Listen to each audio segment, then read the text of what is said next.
વિશ્વ સાયકલ દિવસની દરેક સાયકલિસ્ટને મારા તરફથી રાજકોટ સાયકલ ક્લબ તરફથી ખૂબ ખૂબ શુભેચ્છાઓ.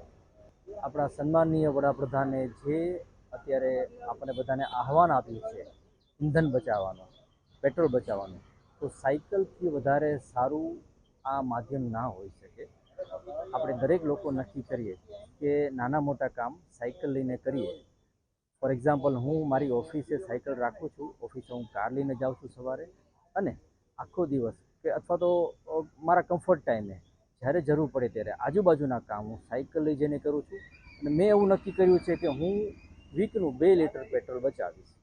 તો આવી જ રીતે જો આપણે બધા નક્કી કરીએ કે હું વીકનું 1 લીટર, અડધો લીટર, 5 લીટર પેટ્રોલ બચાવીશ, નાના મોટા કામ સાયકલ લઈને, આજુબાજુના સાયકલ લઈને કામ કરીએ, તો આ વાત છે ને બહુ મોટે સુધી આ દેશને, આપણી તંદુરસ્તીને અને ધરતી માની તંદુરસ્તીને ખૂબ જ લાભદાયક છે. અમારી રાજકોટ સાયકલ ક્લબની સ્થાપના આજે 11 વર્ષ પૂરા થયા વર્લ્ડ સાયકલ ડેના દિવસે, અને 170 મેમ્બર અત્યારે એક્ટિવ કાર્યરત છે. મહાનગરપાલિકા અત્યારે જે નવી સાયકલ લે એને 1000 રૂપિયાની સબસિડી આપે છે.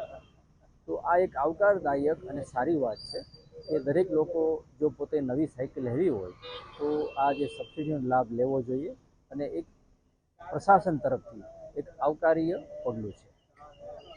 બેન રાત્રે છે, રાજકોટ સાયકલિંગ ક્લબની મેમ્બર છું. રાજકોટ સાયકલિંગ ક્લબના સભ્યો મને પ્યારથી ઉષા માળી કહીને બોલાવે છે. રોજ હું 36, 40, 45 એટલું કિલોમીટર સાયકલિંગ કરું છું, અને એનાથી મને ખૂબ જ બેનિફિટ છે. ડૉક્ટર પાસે જવું નથી પડતું, હેલ્થ સારી રહે છે, કોઈ પણ જાતની દવા લેવી નથી પડતી, અને બોડી પણ કંટ્રોલમાં, વેઇટ પણ કંટ્રોલમાં રહે છે.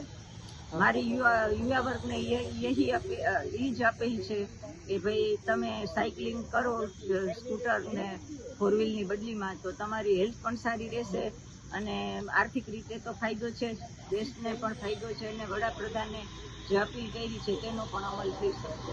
ઉદ્દેશ્ય બસ यही कि ऐसे ही जिंदगी भर साइकिल चलाती रहूँ और जिंदगी भर साइकिल चलावती रहूँ અને